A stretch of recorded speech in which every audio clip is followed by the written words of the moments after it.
السلام علیکم ورحمۃ اللہ وبرکاتہ۔ نحمد و نصلی علی رسول الکریم، اما بعد، اعوذ باللہ من الشیطان الرجیم، بسم اللہ الرحمن الرحیم، اطیعوا اللہ و اطیعوا الرسول۔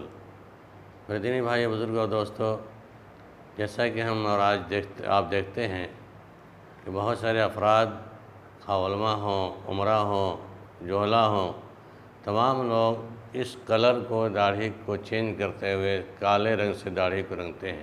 سوال یہ ہے، کیا کالا خضاب لگانا، داڑھی کو سیاہ رنگ کرنا ثابت ہے؟ تو 1075 نمبر کی حدیث ابن عباس رضی اللہ عنہما سے روایت ہے، قال رسول اللہ صلی اللہ علیہ وسلم یکون قوم یخضبون فی آخر الزمان بالسواد کحواس الحمام لا یریحون رائحۃ الجنہ۔ عباس رضی اللہ عنہ سے روایت ہے، رسول اللہ صلی اللہ علیہ وسلم نے ارشاد فرمایا کہ قرب قیامت کچھ لوگ ایسے ہوں گے جو داڑھی وغیرہ کو سیاہ رنگ لگائیں گے جس طرح کبوتر کی پوٹری ہوتی ہے، وہ لوگ جنت کی خوشبو نہیں پا سکیں گے۔ لہذا کالے خضاب سے، کالے رنگ کرنے سے اجتناب کی ضرورت ہے اور اس کلر کو اپنانے کی ضرورت ہے۔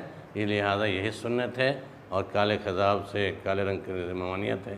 اللہ رب العالمین تمام سامعین کو اس پر عمل کی توفیق عنایت فرمائے۔